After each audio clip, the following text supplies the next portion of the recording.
പഠിക്കുന്നത് ഡിസൈപ്പിൾഷിപ്പ്. അതിൻ്റെ 6 പോയിൻറ്റുകൾ നമ്മൾ പഠിക്കുവാൻ കർത്താവ് കൃപ ചെയ്തു. ഡിസൈപ്പിൾഷിപ്പിൻ്റെ ക്വാളിറ്റികൾ എന്തൊക്കെയാണ്, സ്വഭാവ വൈശിഷ്ട്യങ്ങൾ എന്തൊക്കെയാണ് എന്നുള്ളതിനെക്കുറിച്ച് പഠിക്കുമ്പോൾ തന്നെ നമ്മൾ 6 കാര്യങ്ങൾ വളരെ ചുരുക്കമായി ദൈവത്തിൻ്റെ വചനത്തിൽ നിന്ന് പഠിക്കാൻ കർത്താവ് നമുക്ക് കൃപ തന്നു. Qualities of A disciple. ഒരു ശിഷ്യൻ ഗുണമേന്മയുള്ളവനായിരിക്കണം. അത് കർത്താവ് നമ്മളെക്കുറിച്ച് ആഗ്രഹിക്കുക. നമ്മളിൽ നിന്ന് ക്വാളിറ്റി ഉണ്ടാകണം. അത് ഏതൊക്കെ വിധത്തിലാണ്, എങ്ങനെയൊക്കെയാണ് എന്ന് ദൈവവചനത്തിൻ്റെ അടിസ്ഥാനത്തിലാണ് നമ്മൾ പഠിച്ചുകൊണ്ടിരിക്കുന്നത്. എപ്പോഴും നമ്മൾ ഒരു സ്പിരിച്വൽ പ്ലാറ്റ്ഫോമിൽ കർത്താവിൻ്റെ വചനപ്രകാരം നമ്മൾ പഠിക്കുമ്പോഴെപ്പോഴും ബേസ് ദൈവത്തിൻ്റെ വചനമായിരിക്കണം. നമ്മൾ എവിടുന്നെങ്കിലും നമുക്കൊരു കാര്യം എടുക്കാൻ പറ്റത്തില്ല. കാരണം ദൈവത്തിൻ്റെ വചനം ദൈവത്തിൻ്റെ ശ്വാസമാണ്, ദൈവത്തിൻ്റെ നിയോഗമാണ്, ദൈവത്തിൻ്റെ മനസ്സാണത്, ദൈവത്തിൻ്റെ ഹൃദയമാണ് ദൈവത്തിൻ്റെ വചനം.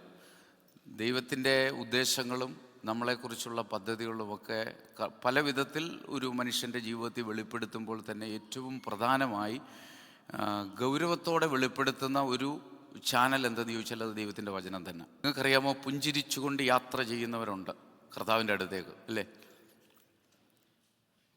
ചിലർ പറയും ഞാൻ പോവാണ്, എൻ്റെ വീട്ടിലേക്ക് ഞാൻ പോവാ. അപ്പം സ്വന്തം വീട്ടിലേക്കുള്ള യാത്രയിലാണ് നമ്മളെല്ലാം. നമുക്ക് സ്വന്തമായിട്ട് പറയാൻ ഇവിടെ ഒന്നുമില്ല. ഇനി സ്വന്തം വീട്ടിലേക്ക് നമ്മൾ പോവുകയാണ്. ആ തീർത്ഥയാത്രയാണ്, വിശുദ്ധ യാത്രയാണ്, മഹനീയ യാത്രയാണ്. അത് ഒരു അനുഗ്രഹിക്കപ്പെട്ട യാത്രയാണ് നമ്മൾ നടത്തിക്കൊണ്ടിരിക്കുന്നത്. അപ്പോൾ കഴിഞ്ഞതെല്ലാം കഴിഞ്ഞു. പുതിയ സ്റ്റെപ്പിലേക്ക് എന്തുവാ സന്തോഷത്തോടെ എങ്ങോട്ടാ? നമുക്ക് വേണ്ടി വെച്ചിരിക്കുന്ന ആ മഹനീയമായ മഹത്തായ കനാൻ ദേശത്തേക്കുള്ള തീർത്ഥയാത്രയിലാണ് ഓരോ ക്രിസ്തു ശിഷ്യനും. അതിൻ്റെ ഗൗരവം ഏറ്റെടുത്ത് വേണം ഈ ലോകത്ത് നമ്മൾ ജീവിക്കാൻ. കാരണം ഇപ്പോൾ ഈ കോവിഡാനന്തര കാലത്തുണ്ടാകുന്ന ഒരു പ്രധാനപ്പെട്ട പ്രശ്നം, ഇതിന് പ്രായഭേദം ഇന്നുമില്ല. ഇപ്പോൾ പെട്ടെന്ന് മരിക്കുന്നതിന് ഉണ്ടോ? 17 വയസ്സുള്ള കുഞ്ഞിനും ഹാർട്ടിനൊക്കെ ബ്ലോക്ക് വന്ന് അറ്റാക്ക് വന്ന് 16 വയസ്സ്, അതിന് സമയങ്ങളൊന്നുമില്ല. ഇപ്പം വർഷങ്ങൾക്ക് കണക്കുകളില്ല. എപ്പോൾ വേണമെങ്കിലും ഈ ലോകത്ത് നിന്ന് യാത്ര പറയാം, ബൈ പറയാം. അപ്പോൾ നമ്മളൊരു ഒരുക്കത്തോടെ, ഒരു പ്രിപ്പറേഷനിലായിരിക്കണം നമ്മുടെ ലൈഫ്. അപ്പോൾ തന്നെ കർത്താവ് നമ്മളെ ഏൽപ്പിച്ചിരിക്കുന്ന ദൗത്യം കൃത്യതയോടെ നിർവഹിക്കണം. അപ്പോൾ ക്വാളിറ്റീസ് ഓഫ് എ ഡിസൈപ്പിളിൻ്റെ ആദ്യ പാദം നമ്മൾ പഠിച്ചപ്പോൾ ആദ്യത്തെ പോയിന്റ് പാഷൻ ഫോർ ക്രൈസ്റ്റ്. കർത്താവിനോടുള്ള സ്നേഹത്തിൽ നിന്നാണ് കർത്താവിൻ്റെ വേല. അല്ലാതെ ആർക്കും ചെയ്യാനൊക്കത്തില്ല. ചെയ്താൽ അവർ കുഴയും, അവർ മടുക്കും, അവർ പിന്മാറും. പാഷനില്ലാതെ ഇപ്പോൾ ചിലർ, ഞാൻ പണ്ട് ജോലി ചെയ്യുന്ന ഒരു സ്ഥലത്ത് എൻ്റെ ഒരു മാനേജർ ഒരു ഗയാനക്കാരി ഒരു സഹോദരിയായിരുന്നു, കാത്തലിക്ക. അപ്പോൾ പുള്ളിക്കാരി ജോലിയൊക്കെ കഴിഞ്ഞ് വീണ്ടും 1.5 മണിക്കൂറോടൊക്കെ ഇരിക്കും. അപ്പോൾ എല്ലാവരും ചോദിക്കും, എന്തിനാണ് നീ ഇങ്ങനെ ഇരിക്കുന്നത്, നിനക്ക് ശമ്പളം ഇത്ര സമയം വരെ ഉള്ളൂ. അപ്പോൾ പുള്ളിക്കാരി എപ്പോഴും പറയുന്ന കാര്യമാണ്, ഈ ജോലിയോടുള്ള എൻ്റെ പാഷൻ. എനിക്ക് സമയമല്ല വിഷയം, ഞാൻ എൻജോയ് ചെയ്യുകയാണ് ഈ ജോലി. നിങ്ങളങ്ങനെ ജോലി കണ്ടോ? എനിക്ക് തോന്നുന്നു ഇവിടെ ആരും എൻജോയ് ചെയ്യുന്നുണ്ടോ? അവൻ്റെ ജോലി എൻജോയ് ചെയ്യുന്നുണ്ടോ? എങ്ങനെങ്കിലും 4 മണിയായാൽ 5 മണിയായാൽ ഷിഫ്റ്റ് കഴിയാൻ നിൽക്കുകയാണ്. ആ ക്ലോക്ക് അങ്ങോട്ട് അടിക്കുമ്പോഴേ എല്ലാ കംപ്ലീറ്റ് കാര്യങ്ങൾ ഇട്ടിട്ട് അപ്പോഴേ സ്ഥലപ്പെടും. 1 മിനിറ്റ് നിൽക്കത്തില്ല. കാരണം വീട് പോകാൻ വേണ്ടി. ആർക്കും ഇഷ്ടമല്ല അവരവരുടെ ജോലി. എന്നാൽ ചിലരെങ്കിലും പൈസയേക്കാൾ, പിന്നെ മുന്നിലുള്ള ചലഞ്ചസിനേക്കാൾ, വരുന്ന എല്ലാ വെല്ലുവിളികളെക്കാളും അവർക്കിഷ്ടം ആ ജോലിയോടുള്ള അവരുടെ പാഷൻ. സ്തോത്രം. അങ്ങനെ നിങ്ങൾക്കൊന്ന് മാറാൻ പറ്റുമോ? നിങ്ങളുടെ ജോലി അനുഗ്രഹമാകും.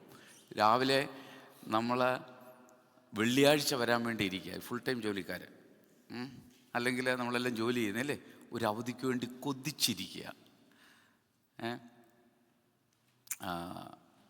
കഴിഞ്ഞ ദിവസം ഒരാളുമായിട്ട് സംസാരിച്ചപ്പോൾ പറഞ്ഞു, ഞാൻ മടുത്തു, ജോലി ചെയ്ത് മടുത്തു, വയ്യ എനിക്ക്. അപ്പോൾ എന്താ കാര്യം? ശരിയാണ്, ഒത്തിരി സ്ട്രെസ്ഫുള്ളാണ് ഇവിടുത്തെ ജോലി.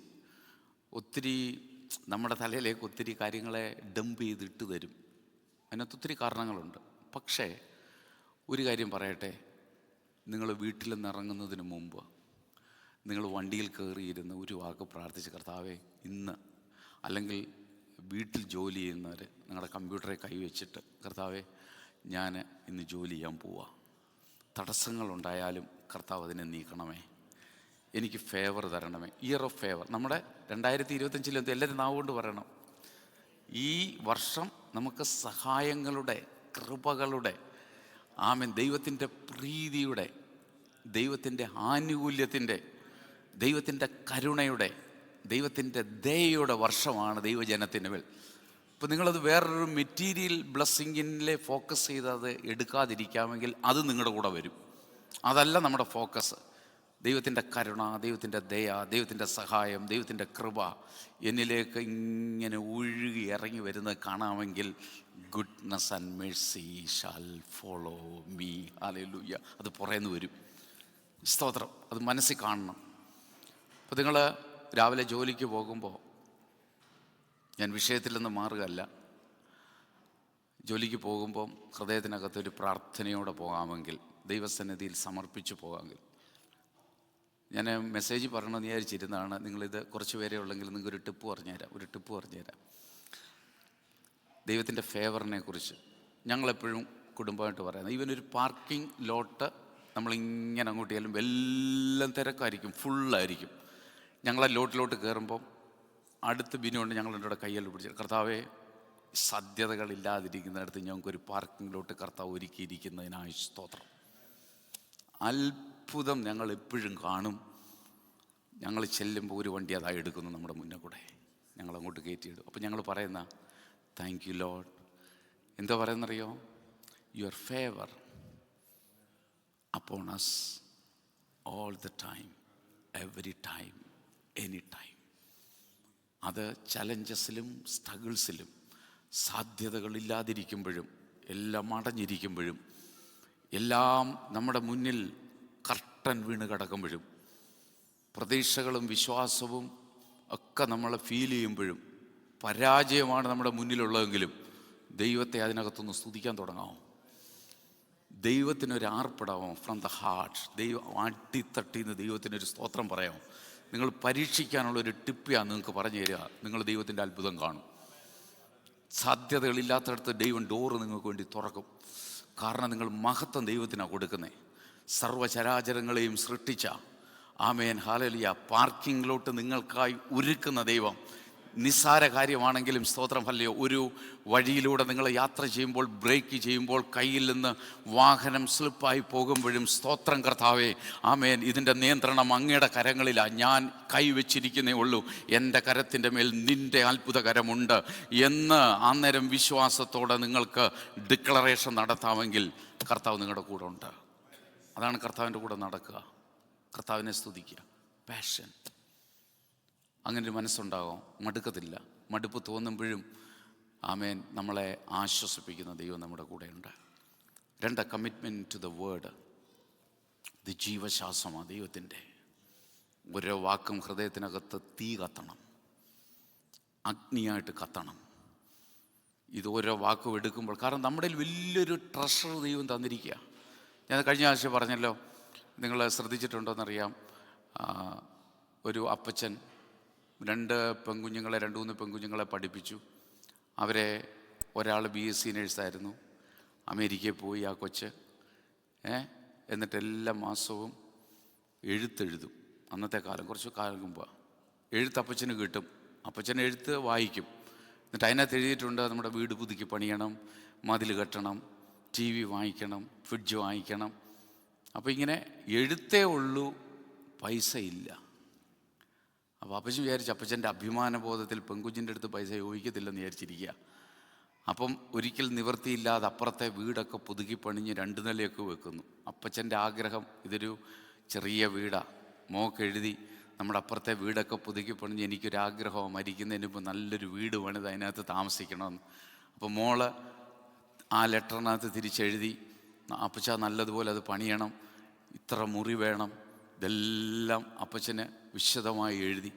അപ്പച്ചൻ നിരാശപ്പെട്ടു. ദൈവമേ, പൈസ അയച്ചില്ലല്ലേ ഇവള്. സ്തോത്രം. അങ്ങനെ ഇരിക്കുമ്പോൾ അപ്പച്ചൻ്റെ ഒരു കസിൻ നാട്ടിൽ വന്നൊരു ചെറുപ്പക്കാരൻ താമസിച്ചു. അവനെന്തോ പ്രാർത്ഥനയ്ക്ക് വേണ്ടി ബൈബിൾ എടുത്തപ്പോൾ ഒത്തിരി കളർഫുള്ളായ പേപ്പറുകൾ ഇരിക്കുന്ന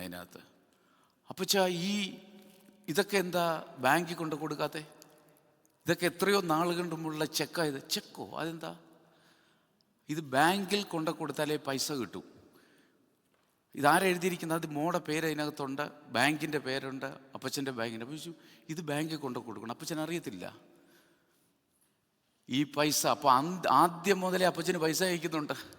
അപ്പച്ചൻ്റെ ഒരു കളർ പേപ്പറാന്ന് എടുത്ത് ബൈബിളിനകത്ത് വെക്കും. അപ്പച്ചൻ അറിയത്തില്ല ഇത് ചെക്കാന്ന് എന്ന് പറഞ്ഞതുപോലെ ബ്ലാങ്ക് ചെക്ക് കർത്താവ് ഒപ്പിട്ട് തന്നിരിക്കുക നമ്മുടെ കയ്യിൽ. നമുക്കിത് ഉപയോഗിക്കാൻ അറിയത്തില്ല. ഇതെവിടെ കൊടുക്കണമെന്നും ക്ലെയിം എവിടെ ചെയ്യണമെന്നും എങ്ങനെ ഇതിനെ യൂട്ടിലൈസ് ചെയ്യണമെന്നും നമുക്കറിയത്തില്ല. നമ്മളെന്നും ഇതും കൊണ്ട് നടക്കുക. ചർച്ച വരുമ്പോൾ ഇതുണ്ട്, സ്തോത്രം. വീട്ടിൽ നോക്കുമ്പോൾ അത് ഭദ്രമായ ഒരു സ്ഥലത്ത് കൊണ്ടുവെക്കും, ഇടയ്ക്കെടുത്ത് ധ്യാനിക്കും, പ്രാർത്ഥിക്കും. ഫലമൊന്നും കാണുന്നില്ല. അപ്ലൈ. ഹല്ലേലൂയ. ഇത് ലോഗോസായി കയ്യിലിരുന്നിട്ട് കാര്യമില്ല. ഇത് റേമയാകണം, പ്രവർത്തിക്കുന്ന വചനമായി നമ്മളത് കരങ്ങളെടുത്ത് വിശ്വാസത്തോടെ ഹല്ലേലൂയ ദൈവകരങ്ങളിൽ നമ്മെ ഏൽപ്പിച്ച് ഹല്ലേലൂയ നമ്മുടെ ആവശ്യങ്ങൾ സ്വർഗത്തിലെ ദൈവത്തോട് പറഞ്ഞാൽ ആമേൻ, സ്വർഗത്തിലെ ദൈവം ഈ വചനത്തിലൂടെ അതിശക്തമായി ആമേൻ ഹല്ലേലൂയ. അതുകൊണ്ടാണ് പൗലോസ്, എനിക്ക് ഏറ്റവും ഇഷ്ടപ്പെട്ടൊരു വചനം, ഒത്തിരി വചനങ്ങൾ ഇഷ്ടമാണെങ്കിലും ഒരു വചനം ഇതാണ്, ദൈവത്തിൻ്റെ പ്രവൃത്തി നടക്കുന്ന ദൈവത്തിൻ്റെ വചനമായി നമ്മൾ ഇരിക്കുന്നത്.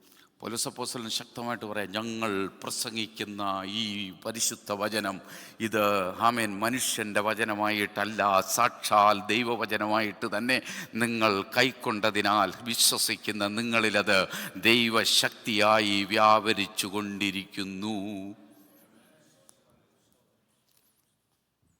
നമ്മൾ കിടന്ന് കരയുക, പാസ്റ്ററെ അങ്കിളെ എൻ്റെ കാര്യത്തിനൊരു വിടുതലില്ല, ഞാൻ എന്തു ചെയ്യും? കഴിഞ്ഞ ദിവസം ഒരു സഹോദരി പറഞ്ഞതിൻ്റെ, നമ്മുടെ അരസിലുള്ളതല്ല, മടുത്തു ബ്രദറെ, ഞാൻ മടുത്തു ബ്രദറെ, എനിക്ക് വയ്യ. എന്താ കാര്യം? ട്രഷർ കയ്യിലിരിക്കുക. ആമേൻ ഹല്ലേലൂയ സ്തോത്രം. Amen hallelujah. ഒപ്പിട്ട് ദൈവം ഒപ്പിട്ട് ചെക്ക് തന്നിരിക്കുക. നമുക്ക് എത്ര എഴുതിയെടുക്കാൻ അറിയത്തില്ല, എവിടെ കൊണ്ട് കൊടുക്കണമെന്നറിയത്തില്ല, എന്ത് ചെയ്യണമെന്നറിയത്തില്ല. ചെക്കും പിടിച്ചുകൊണ്ട് നടക്കുക. ഈ മാഗ്ന കാർട്ട, ഈ കോൺസ്റ്റിറ്റ്യൂഷൻ, ആമേൻ, ഇതിൻ്റെ വില അറിയണം. ദൈവത്തിന് സ്തോത്രം. അതാണ് commitment to the word. Hallelujah. അസാധ്യങ്ങളെ സാധ്യമാക്കും.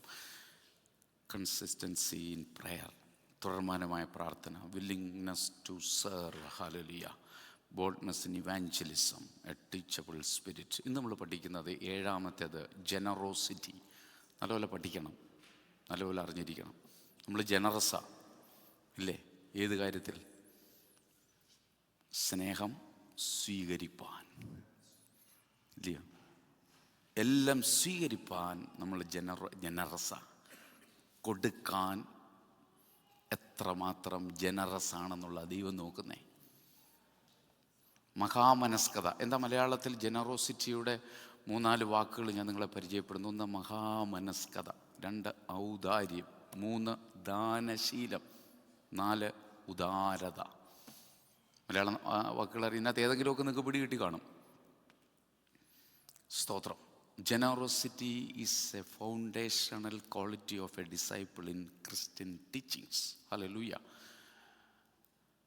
ദൈവവചനത്തിൻ്റെ പഠിപ്പീരിനകത്തെ ദൈവത്തിൻ്റെ വിശിഷ്ടമായ സ്വഭാവ ശ്രേഷ്ഠതയുടെ സ്തോത്രം ഒരു ഫൗണ്ടേഷണൽ ഒരു മർമ്മമാണ് ജനറോസിറ്റി എന്ന് പറയുന്നത്. ഒരു ശിഷ്യന് അത്യന്താപേക്ഷിതമായി ഉണ്ടായിരിക്കേണ്ട ക്വാളിറ്റിയാണ് ജനറോസിറ്റി. സ്തോത്രം. ബീയിങ് ജനറസ് എന്നാൽ വാട്ട് ഈസ് ഗിവൺ, ക്വാണ്ടിറ്റിയേക്കാൾ ക്വാളിറ്റിക്കാണ് അവർ പ്രാധാന്യം കൊടുക്കുന്നത്. കരമുയർത്തി ദൈവത്തിനൊന്ന് സ്തോത്രം ചെയ്തേ. ഇപ്പം ഞാനിവിടെ പറയാം, നിങ്ങൾ നമ്മുടെ സഭയെക്കുറിച്ച് നിങ്ങൾ അഭിമാനപ്പെടാൻ ചിലപ്പോൾ വഴിയുണ്ട്. ഇത്ര പേരുണ്ട് ഞങ്ങളുടെ സഭയിൽ. ഞാനും ചിലപ്പോൾ പറയാറുള്ള, കർത്താവ് നോക്കുമ്പം എത്ര പേരേക്കാൾ കൂടുതൽ യേശുവിനെ സ്നേഹിക്കുന്ന, അവൻ്റെ സഭയെ സ്നേഹിക്കുന്ന, ആത്മീയ വശങ്ങളിൽ പ്രാധാന്യം കൊടുക്കുന്ന, ദൈവത്തെ സിൻസിയറായി ആരാധിക്കുന്ന, പ്രാർത്ഥിക്കുന്ന, ദൈവവചനത്തെ കൃത്യതയോടെ മനസ്സിൻ്റെ ഭാഗമാക്കുന്ന എത്ര പേരുണ്ടെന്ന് കർത്താവ് മേളിൽ നിന്ന് നോക്കുമ്പം കർത്താവ് വിചാരിച്ചു കാണും, എനിക്കറിയത്തില്ല എൻ്റെ നമ്പർ എത്രയാണ്. അതാണ് ആ സഭയുടെ സ്ട്രെങ്ത്. ക്വാണ്ടിറ്റി അല്ല, സഭയുടെ സ്ട്രെങ്ത് ക്വാളിറ്റിയാണ്. ക്വാളിറ്റി ഇല്ലാത്തത് കൊണ്ടാണ് പ്രശ്നങ്ങൾ ഉടലെടുക്കുന്നത്. ദൈവവചനത്തെ യഥാർത്ഥമായി പഠിപ്പിക്കാത്തത് കൊണ്ടും പഠിക്കാത്തത് കൊണ്ടുമാണ് ദൈവസഭയിൽ പ്രശ്നം. വിഭാഗീയത, പ്രശ്നങ്ങൾ, ബുദ്ധിമുട്ടുകൾ, കലക്കങ്ങൾ ഒക്കെ ദൈവസഭയ്ക്കകത്ത് വരുന്നത് ദൈവത്തിൻ്റെ വചനത്തിൻ്റെ പരിജ്ഞാനത്തെ തേടാത്തത് കൊണ്ട്. പരിജ്ഞാനമില്ലായാൽ എൻ്റെ ജനം നഷ്ടപ്പെട്ട് നശിച്ചു പോകുന്നു. ആത്മീയ മർമ്മങ്ങളെ ഗ്രഹിക്കാനുള്ള താല്പര്യമില്ലായ്മ, സെൽഫിഷ് മെൻറ്റാലിറ്റി. പ്രിയപ്പെട്ടവരെ, ഹല്ലേലൂയ, സ്തോത്രം. എന്താണ് നമുക്ക് കിട്ടിയത്? അതിനെ 100 ഇരട്ടിയായി കൊടുക്കാനുള്ള സന്നദ്ധതയാണ് ജനറോസിറ്റി. ദൈവത്തിന് സ്തോത്രം. കർത്താവ് ഇതിന് ഒത്തിരി പ്രാധാന്യം കൊടുത്തിരുന്നു. 2 ഡെഫിനേഷൻ ഞാൻ നിങ്ങളോട് പറയാം. Generosity means the act of freely giving material and immaterial things without expecting anything in return. തിരിച്ച് ഒന്നും പ്രതീക്ഷിക്കാതെ മനസ്സോടെ എന്തും ഷെയർ ചെയ്യാനുള്ള ക്വാളിറ്റിയാണ് generosity. In other words, to act with kindness, to be open and willing to share with others without any expectation of receiving something back in return. നമ്മളെന്താ, ഒരു ചായ വാങ്ങിച്ചു തന്നാൽ തിരിച്ചൊരു ചായ. നമ്മളെ ഒന്ന് പ്രൈസ് ചെയ്താൽ ഞാൻ നിന്നെയും പ്രൈസ് ചെയ്യുന്നു. ഞാനൊരു സ്തോത്രം പറഞ്ഞാൽ തിരിച്ച് സ്തോത്രം പറയുന്നു. അല്ല, ആദ്യം എനിക്ക് സ്തോത്രം പറയണം, എനിക്ക് കൈ കൊടുക്കണം, ആദ്യം എനിക്ക് സ്വീകരിക്കണം, ആദ്യം എൻ്റെ കയ്യിലുള്ളത് എനിക്ക് ആദ്യം കൊടുക്കണം. അതാ ജനറോസിറ്റി. കർത്താവ് പിതാവ് തൻ്റെ പുത്രനെ ലോകത്തേക്ക് സ്നേഹത്താൽ അയച്ച് നമ്മളെ വിടുവിച്ച മഹാസ്നേഹത്തെ തിരിച്ച് കർത്താവിനോടും അതനുഭവിച്ച ജനം മറ്റുള്ളവരോട് ആ സ്നേഹത്തിൽ നടക്കാൻ അവരെ പ്രബോധിപ്പിച്ച് ഉപദേശിച്ചിട്ട് ആ സ്നേഹത്തെ ആമേൻ ഹല്ലേലൂയ ഷെയർ ചെയ്യാൻ കഴിയുന്നതാണ് ഹല്ലേലൂയ ദൈവസന്നിധിയിൽ അനുഗ്രഹം. കരവേർ ദൈവത്തിന് സ്തോത്രം ചെയ്തേ. ഹല്ലേലൂയ, ദൈവത്തിന് സ്തോത്രം. അപ്പോൾ ഉദാരത, ദയാശീലം, മഹാമനസ്കത, ഔദാര്യം. തിരിച്ചൊന്നും പ്രതീക്ഷിക്കാതെ തുറന്ന മനസ്സോടെ ദയാപൂർവം ആമേൻ മറ്റുള്ളവർക്ക് പങ്കിടുക. ലൂക്ക് ചാപ്റ്റർ 21 1 മുതൽ 4 വരെ, 1 to 4. ലൂക്ക് 21 1 to 4 ഒന്ന് വായിച്ചേ. ലൂക്കോസിൻ്റെ സുവിശേഷം 21 അധ്യായം 1 മുതൽ 4 വരെ.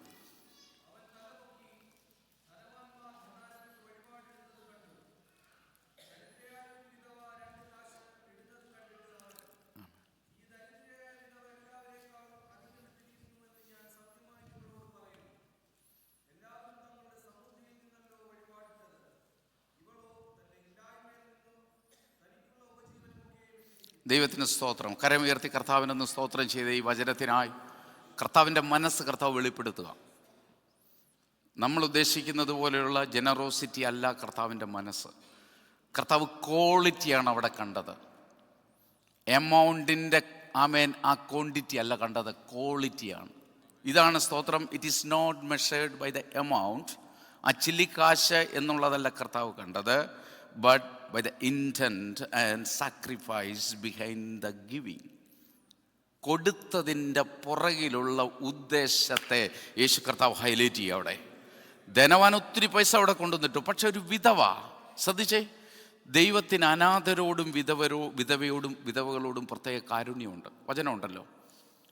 ഒന്നുകൂടെ ഞാൻ പറയുന്നു, സ്വർഗത്തിലെ ദൈവത്തിന് ഒറ്റപ്പെട്ടവരോടും വെറുക്കപ്പെട്ടവരോടും മാറ്റി നിർത്തപ്പെട്ടവരോടും ശ്രദ്ധിക്കാത്തവരോടും ലോകത്തിൽ ഒരു കരുണയും ലോകത്തിൽ നിന്ന് കിട്ടാത്തവരോടും യേശുവിന് ജനറോസിറ്റി, ജനറസ് മൈൻഡായിരുന്നു, തുറന്ന മനസ്സായിരുന്നു കർത്താവിന്. ഹല്ലേലൂയ. കർത്താവ് നോക്കിയപ്പോൾ ഒരു പാവം, ഇങ്ങനെ എഴുതിയിരിക്കുന്നു, ദരിദ്രയായ വിധവ. പ്രത്യേക പദത്തിനൊക്കെ പ്രാധാന്യമുണ്ട്. അവൾക്ക് സമ്പത്തില്ല, സമൂഹത്തിൽ മാന്യതയില്ല, വിലയില്ല, അവളെ ആരും മൈൻഡ് ചെയ്യുന്ന ഒരു സ്ത്രീയല്ല. കാരണം അവിടെ ഐഡൻറ്റിറ്റി നഷ്ടപ്പെട്ടു. കാരണം അവിടെ ഭർത്താവില്ല. ഭർത്താവാണ് ഒരു സ്ത്രീയുടെ ഏറ്റവും വലിയ ഈ ലോകത്തിൽ നിൽക്കുന്നതിനുള്ള ഒരു ഐഡൻറ്റിറ്റി.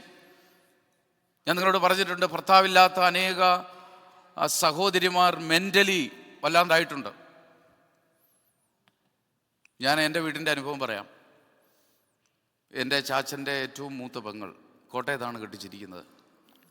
49 വയസ്സിൽ ആ അങ്കിള് ഹാർട്ട് അറ്റാക്ക് മരിച്ചുപോയി. വളരെ ജോയ്ഫുള്ളായ സന്തോഷത്തോടെയുള്ള ജീവിതമായിരുന്നു. യാക്കോബൈറ്റ്സ് ആയിരുന്നു അവർ. ഒത്തിരി വസ്തുക്കളും ഒത്തിരി കാര്യങ്ങളും എല്ലാം ഉണ്ട്. പണത്തിന് കുറവില്ല, ഒന്നിനും കുറവില്ല. പക്ഷേ അന്ന് മരണശേഷം പുള്ളിക്കാരി മൗനിയായി. മരിക്കുമ്പോഴും ആരോടും കൂടുതൽ സംസാരിച്ചിരുന്നില്ല. ആ സന്തോഷം മുഖത്ത് ഒരിക്കലും ഞങ്ങൾക്കാർക്കും പിന്നീട് ഒരു നല്ല ചിരി ദർശിക്കാൻ കഴിഞ്ഞിട്ടില്ല. ഞാൻ കൊണ്ടുപോയിട്ടുണ്ട് ഹോസ്പിറ്റലിൽ. ഞാൻ അവിടെ നിന്നാണ് പഠിച്ചത്, കോട്ടയത്ത് നിന്ന് ഡിഗ്രിക്ക്. ഞാനാണ് ആ വേദനകൾ മുഴുവൻ 3 വർഷം കണ്ട ഒരാൾ. മക്കൾ ഓഫ് കോഴ്സ് ഉണ്ടായിരുന്നു, അവർക്ക് ജോലിയായിരുന്നു. ഞാൻ പറയട്ടെ, കണ്ണുള്ളപ്പോൾ കണ്ണിൻ്റെ കാഴ്ച അറിയത്തില്ല.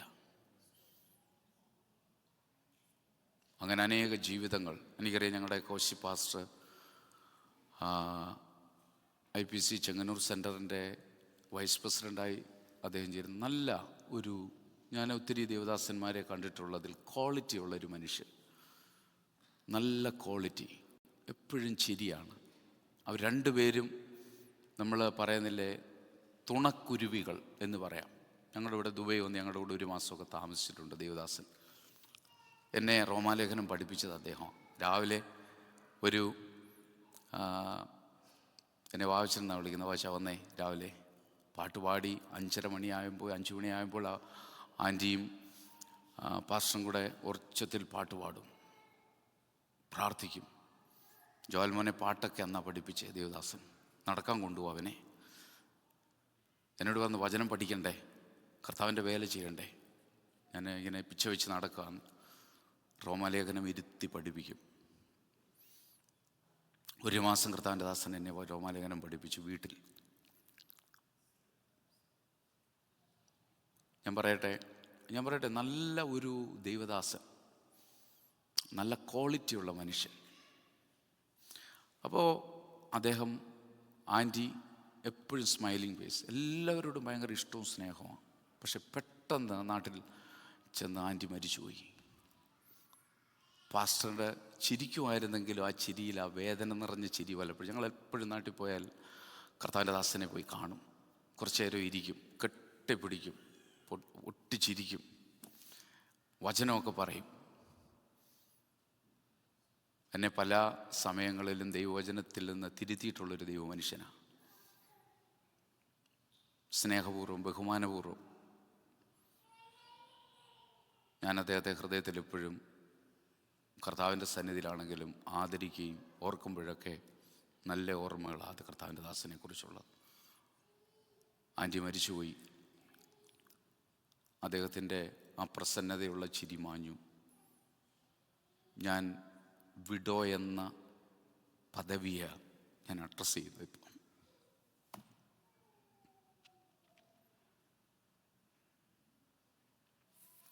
സ്തോത്രം.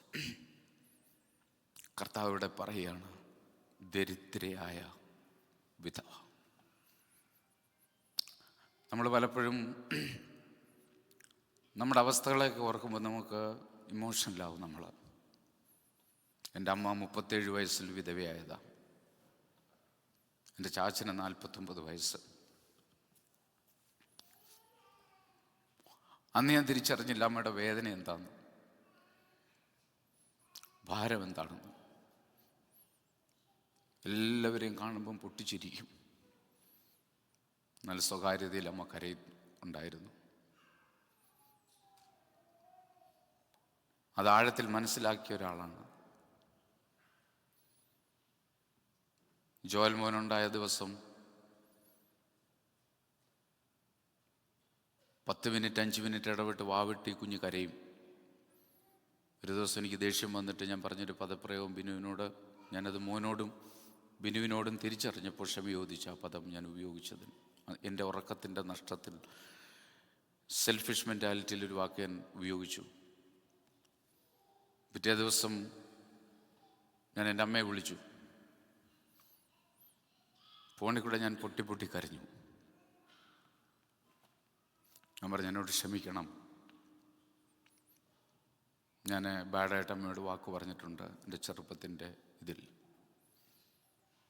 അമ്മയുടെ മനസ്സ് വേദനിച്ചു എന്ന് എനിക്ക് നന്നായി അറിയാം. ഞങ്ങൾക്കിപ്പോൾ ഒരു കുഞ്ഞുണ്ടായപ്പോൾ ഒന്നിനെ രാത്രിയിൽ 10-15 മിനിറ്റ് ഇടവിട്ടത് കരയുമ്പോൾ എഴുന്നേറ്റ് അമ്മ അതിനെ താലോലിക്കുകയും അതിൻ്റെ ഉറക്കം നഷ്ടപ്പെട്ട് സെൽഫിഷ് മെൻറ്റാലിറ്റി ഉപേക്ഷിച്ചിട്ട് ആ കുഞ്ഞിനെ മാറോടി ചേർത്ത് വിളിച്ച് ഒന്നല്ല ഞങ്ങളെ 3 പേരെ വളർത്തിയതിൻ്റെ ഇപ്പോൾ സാഹചര്യങ്ങൾ ഒത്തിരി അനുകൂലമാണ്. അന്ന് സാഹചര്യങ്ങൾ പ്രതികൂലമായിരിക്കുമ്പോൾ അനുഭവിച്ച ത്യാഗത്തെ മനസ്സിലാക്കുന്നു. I am sorry.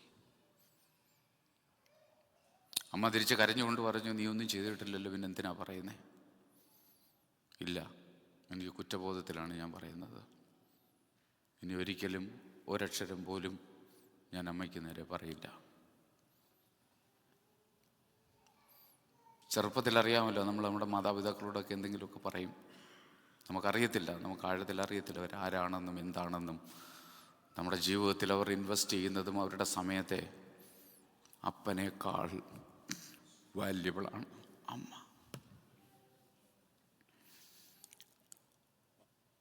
അപ്പൻ പ്രാധാന്യമുള്ള ആൾ തന്നെ ജീവിതത്തിൽ, ഒട്ടും കുറവല്ല. മദർ അതിന് തുല്യം വെക്കാൻ ലോകത്തിൽ ഒരാൾ വന്നാലും നടക്കില്ല. അപ്പന് തുല്യം വെക്കാൻ വേറൊരാൾ ലോകത്തില്ല. ദരിദ്രയായ വിധവ എല്ലാവരെക്കാളും അധികം ഇട്ടിരിക്കുന്നു എന്ന് ഞാൻ സത്യമായി നിങ്ങളോട് പറയുന്നു. എല്ലാവരും തങ്ങളുടെ സമൃദ്ധിയിൽ നിന്നല്ലോ വഴിപാടിട്ടത്, എന്നാൽ ഇവളോ തൻ്റെ ഇല്ലായ്മയിൽ നിന്ന് തനിക്കുള്ള ഉപജീവനമൊക്കെ. നാളെ അവൾക്ക്, അന്ന് വൈകിട്ട് അവൾക്ക് ഭക്ഷണം കഴിക്കാനില്ല. അവളുണ്ടാക്കിയ സമ്പത്താണ്, ഒരു ദിവസത്തെ അധ്വാനമാണ് അവൾ ഭണ്ഡാരത്തിനകത്ത് കൊണ്ടുവന്നിട്ടത്. പൈസയുള്ള മനുഷ്യൻ ഒരു പോർഷനെ ഇട്ടിട്ടുള്ളൂ, ബാക്കി അവൻ്റെ കയ്യിലുണ്ട്. അവന് ബാക്കി അവൻ്റെ നാളെ, ഇന്ന് ഭക്ഷണം കഴിക്കാൻ, നാളിൽ കാറിൽ നടക്കാൻ, പെട്രോൾ അടിക്കാൻ, അവന് മറ്റ് ജീവസന്ധാരണത്തിനുള്ള പ്ലഷറിന് പോകാൻ ഒക്കെയുള്ള പൈസ ബാക്കി ഇട്ടിട്ടൊരു പോർഷനെ ഇട്ടിട്ടുള്ളൂ. പക്ഷെ ഇവളോ, ഇവളുടെ അവസ്ഥ നോക്കിയേ, ഇവൾ വിധവ, ഭർത്താവില്ല. ഇവക്ക് കൊടുക്കാൻ, ആശ്വസിപ്പിക്കാൻ, സ്നേഹം കൊടുക്കാൻ, കൂടിരിക്കാൻ, ഒരു വിഷമം വന്നാൽ ഹല്ലേലൂയ ഒന്ന് അതിനൊരു പരിഹാരം പറഞ്ഞു കൊടുക്കാൻ ആളില്ല. കഷ്ടപ്പെട്ട് പ്രയാസപ്പെട്ട് ജോലി ചെയ്ത് ഒരു ദിവസം കിട്ടിയ മുഴുവൻ കാര്യത്തെയും ഹല്ലേലൂയ ഈ ഭണ്ഡാരത്തിൽ കൊണ്ടിട്ടതിനെ ഞാൻ അക്നോളജ് ചെയ്യുന്നു. ദിസ് ഈസ് ദ ആമേൻ ഏറ്റവും ബിഗ്ഗസ്റ്റ് ജനറോസിറ്റി. ഹല്ലേലൂയ ഞാൻ അതിനെ അടിയിൽ ഒപ്പിടുന്നു. ഹല്ലേലൂയ ഇവൾ അനുഗ്രഹിക്കപ്പെട്ടവൾ. ഹല്ലേലൂയ ഇവിടെ മേലായിരിക്കും എൻ്റെ ഫേവർ, എൻ്റെ ഉപകാരം, എൻ്റെ അനുഗ്രഹം ഞാൻ പകരുന്നത്. മറ്റേത് ഞാൻ കണ്ടു, ആമേൻ, അതിന് പ്രതിഫലമുണ്ട്. പക്ഷേ അതിനേക്കാൾ വലുതായി ഞാൻ ഇതിനെ അടയാളപ്പെടുത്തുന്നു, ഞാൻ ഇതിനെ അക്നോളജ് ചെയ്യുന്നു. കരമേർത്ത് ദൈവത്തിന് സ്തോത്രം ചെയ്തേ. Amen. It is not measured by the amount, but by the intent and sacrifice behind the giving. Hallelujah. ജെനുവിനായിട്ടുള്ള ജനറോസിറ്റിയെ കുറിച്ച് അത് പൗലോസ് വീണ്ടും പറയുന്നു. 2 Corinthians chapter 9 verse 7. 2 കൊരിന്ത്യർ ലേഖനം 9-ാം അധ്യായം 7-ാമത്തെ വാക്യം. അവനവൻ ഹൃദയത്തിൽ നിശ്ചയിച്ചതുപോലെ കൊടുക്കട്ടെ, സങ്കടത്തോടെ അരുത്, നിർബന്ധത്താലും അരുത്. സന്തോഷത്തോടെ കൊടുക്കുന്നവനെ ദൈവം സ്നേഹിക്കുന്നു. സ്തോത്രം. ദൈവം സ്നേഹിക്കുന്നു. ഒന്നുകൂടെ പറഞ്ഞേ, ദൈവം സ്നേഹിക്കുന്നു. ദൈവത്തിൻ്റെ സ്നേഹം പല വിധത്തിൽ നമ്മൾ അനുഭവിക്കുമ്പോൾ ഒരു തരത്തിൽ അനുഭവിക്കുന്ന ഒരു വേ ആണ് ഇവിടെ പറയുന്നത്. ദൈവം സ്നേഹിക്കുന്നു. എങ്ങനെ? അവനവൻ ഹൃദയത്തിൽ നിശ്ചയിച്ചതുപോലെ കൊടുക്കട്ടെ, സങ്കടത്തോടെ അരുത്, നിർബന്ധത്താലും അരുത്. സന്തോഷത്തോടെ കൊടുക്കുന്നവനെ ദൈവം സ്നേഹിക്കുന്നു. ദൈവം സ്നേഹിക്കുന്നു. ദൈവത്തിൻ്റെ സ്നേഹം പിടിച്ചു പറ്റാൻ ആഗ്രഹമുണ്ടോ? ദൈവത്തിൻ്റെ സ്നേഹം, ആ സ്നേഹപൂർണമായ ഹൃദയത്തിനകത്ത് ഒരിടം വേണമോ? ഒരു വഴി ഇതാണ്, ജനറോസിറ്റി. ശിഷ്യൻ്റെ ക്വാളിറ്റിയിൽ ഒന്നത്. ഞാനിങ്ങനെ കേട്ടിട്ടുണ്ട്, ഇവിടെ തന്നെ ഒരു TPM ഫാമിലി ഇടയ്ക്കൊക്കെ ഞങ്ങളെ വിളിക്കും, പ്രാർത്ഥിക്കാൻ വിളിക്കും. അപ്പോൾ അവിടുത്തെ അങ്കിള്, നാട്ടിൽ നിന്ന് വന്ന അങ്കിള് എന്നോട് പറഞ്ഞൊരു കാര്യമാണ്. കൊട്ടാരക്കര TPM കൺവെൻഷൻ നടക്കും, ഇരുമ്പലിയൂരിൽ താമ്പരത്ത് കൺവെൻഷൻ നടക്കും. അവരുടെ നടത്തിപ്പുകാരെന്നാണ് അവർ പറയുന്നത്, അപ്പച്ചന്മാരും അമ്മച്ചിമാരും. മൂപ്പന് നമ്മുടെ കൺവെൻഷൻ എത്രാം തീയതി ക്രമീകരിക്കപ്പെട്ടിരിക്കുന്നു കർത്താവിൻ്റെ കൃപയാൽ എന്ന് മാത്രമേ പറയൂ. അപ്പോൾ അവിടെ ഇരിക്കുന്നവരുടെ എല്ലാം ഹൃദയത്തിനകത്ത് അങ്കിൾ പറയുകയാണ്, എൻ്റെ ഹൃദയത്തിൽ അന്നേരം ഒരു സംഖ്യ തെളിഞ്ഞു വരും,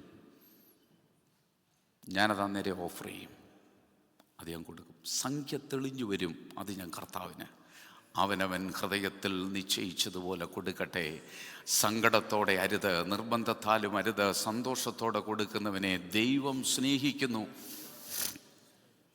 എനിക്ക് ഭയങ്കര ഇഷ്ടമാണ് അവരുടെ അച്ചടക്കം, അവരുടെ ആത്മീയ തീഷ്ണത. നമുക്ക് പല കുറ്റങ്ങളും കുറവുകളും ഒക്കെ പറയാൻ കാണും, നമ്മൾ ശരിയല്ലല്ലോ, പിന്നെ നമ്മളെന്തിനാ മറ്റുള്ളവരെ കുറ്റപ്പെടുത്തുന്നത്? എത്രമാത്രം അച്ചടക്കമുള്ളൊരു സഭയാണ്.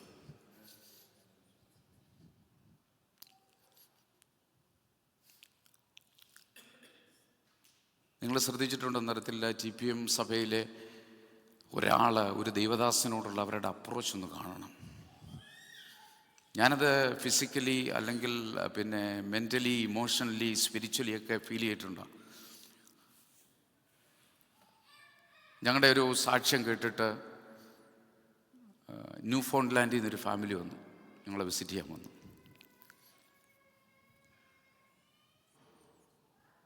ഞങ്ങളുടെ കൂടെ ഇരുന്നു. എത്രമാത്രം ദൈവത്തെ സ്നേഹിക്കുന്ന, എല്ലാവരും ചിലപ്പോൾ ഞാൻ പറയുന്നില്ല, ദൈവത്തോട് എത്രമാത്രം അവർക്ക് അവരുടെ സഭയോടും മൂപ്പന്മാരോടും അവിടുത്തെ അച്ചടക്കത്തോടും ആ സഭയുടെ, അവർ പറഞ്ഞ് ഞങ്ങൾക്ക് ഞങ്ങളുടെ നടത്തിപ്പുകാരെന്ന് പറഞ്ഞാൽ ഞങ്ങളുടെ ഹൃദയത്തിൻ്റെ ഭാഗമാവർ. 3-4 മണിക്കൂർ ഞങ്ങളുടെ കൂടെ ഉണ്ടായിരുന്നു. വളരെ സന്തോഷത്തോടെ അവർ യാത്ര പിരിഞ്ഞു. എന്തിനാ അവർ വന്നേ? പൈസ ചിലവാക്കി. നമ്മൾ വിചാരിക്കും പോഷൻ, ഇനി വേറെ എവിടെയെങ്കിലും ഈ പൈസ ചിലവാക്കിക്കൂടെ? നമ്മുടെ കണ്ണിൽ അങ്ങനെയാണെങ്കിൽ സ്പിരിച്വൽ റലത്തിൽ, സ്പിരിച്വൽ ആയി ആത്മീയ കണ്ണുകൾ നമ്മൾ തുറക്കാമെങ്കിൽ ദൈവത്തിൻ്റെ അത്ഭുതം കാണാം. ഞാൻ പരസ്യമായി പറയുകയാണ്, എനിക്കവരെ ഒത്തിരി ഇഷ്ടമാണ്. ആ സഭയുടെ കെട്ടുറപ്പിനെ എനിക്കിഷ്ടമാണ്, അവരുടെ രീതികളെ എനിക്കിഷ്ടമാണ്. എൻ്റെ ജീവിതത്തിൻ്റെ പല ആഗ്രഹങ്ങളൊന്നാണ്, ഒന്ന് കൊട്ടാരക്കര കൺവെൻഷന് പോകണം, അല്ലെങ്കിൽ താമ്പരം കൺവെൻഷന് പോകണം. വെറുതെ അവിടെ പോയി ഇരുന്ന് ഒന്ന് കാണാൻ, ഒന്ന് ദൈവത്തെ കരവടിച്ചെന്ന് സ്തുതിക്കാൻ. മറ്റൊന്നുമില്ല അവിടെ. ആരാധന, പ്രാർത്ഥന, മറ്റൊരു അജണ്ടകളും അവിടെ വർക്ക് ചെയ്യത്തില്ല. നോ. കുറ്റം പറയാൻ പലത് കണ്ടേക്കാം, ലോകത്തിൽ മനുഷ്യരാരും പെർഫെക്റ്റ് അല്ല. പക്ഷെ നമ്മളെക്കാൾ മെച്ചമാണ്, നമ്മളെക്കാൾ ചിട്ടയുണ്ട്, നമ്മളെക്കാൾ അച്ചടക്കമുണ്ട്, നമ്മളെക്കാൾ ഹല്ലേലൂയ സ്തോത്രം ദൈവത്തോടുള്ള പ്രീതിയും സ്നേഹവും കൂടുതലാണ്. അങ്ങനെ ഒത്തിരി ഒത്തിരി സഭാവിഭാഗങ്ങൾ ഈ ലോകത്തുണ്ട്. കുറ്റങ്ങളും കുറവുകളും കണ്ടുപിടിക്കുന്നതിന് മുമ്പ് ഞാൻ എപ്പോഴും പറയുന്നത്, ദോഷൈതൃക്കാകരുത് നമ്മുടെ കണ്ണുകൾ, ദോഷം കാണുന്നതാകരുത്. If you are a generous person, മറ്റുള്ളവരുടെ നന്മ കണ്ട്, പലർക്കും പല ക്വാളിറ്റികളാണ്, പല സഭാവിഭാഗങ്ങൾ. ബ്രദറൻ സഭയെ സംബന്ധിച്ച് വചനം അവർ നല്ലപോലെ പഠിപ്പിക്കുന്നു. അത്തരത്തിൽ അവരെ റെസ്പെക്റ്റ് ചെയ്യണം നമ്മൾ. അവരോട് ചിലപ്പോൾ പല വിധത്തിലും നമുക്ക് യോജിച്ചു പോകാനൊക്കത്തെ മേഖലകൾ കാണാം. ടൈത്തിങ്ങിൽ ഏറ്റവും കൂടുതൽ നമ്മൾ ഏറ്റവും കൾട്ടെന്ന് പറയുന്ന ജീസസ് സെയിൻസ് എന്ന് പറയുന്ന യേശുനാമക്കാരായിട്ടിരിക്കുന്നവർ മില്യൺസ് ആൻഡ് ബില്യൺസ് ആണ്. ആമേൻ. അവരുടെ ആസ്തി ടൈത്തിങ് കൃത്യമാണ്. ഉണ്ട് പോലും ഇല്ല പോലും, ഇല്ലാത്തതിൽ നിന്നും അവർ കൊടുക്കും. അവർ നമ്മളതൊക്കെ എടുക്കണമെന്നില്ല. ഞാൻ എൻ്റെ ഹൃദയത്തെ സ്പർശിച്ച് ഞാൻ പറയാം, എൻ്റെ ഹൃദയത്തെ ഒത്തിരി ഹൈലി വാല്യുബിളായി കരുതുന്നൊരു കാര്യമാണ് ഞാൻ പറഞ്ഞേ. ദൈവത്തിന് സ്തോത്രം. അപ്പോൾ ദൈവത്തിൻ്റെ വചനത്തിൽ അവനവൻ ഹൃദയത്തിൽ നിശ്ചയിച്ച പോലെ കൊടുക്കട്ടെ.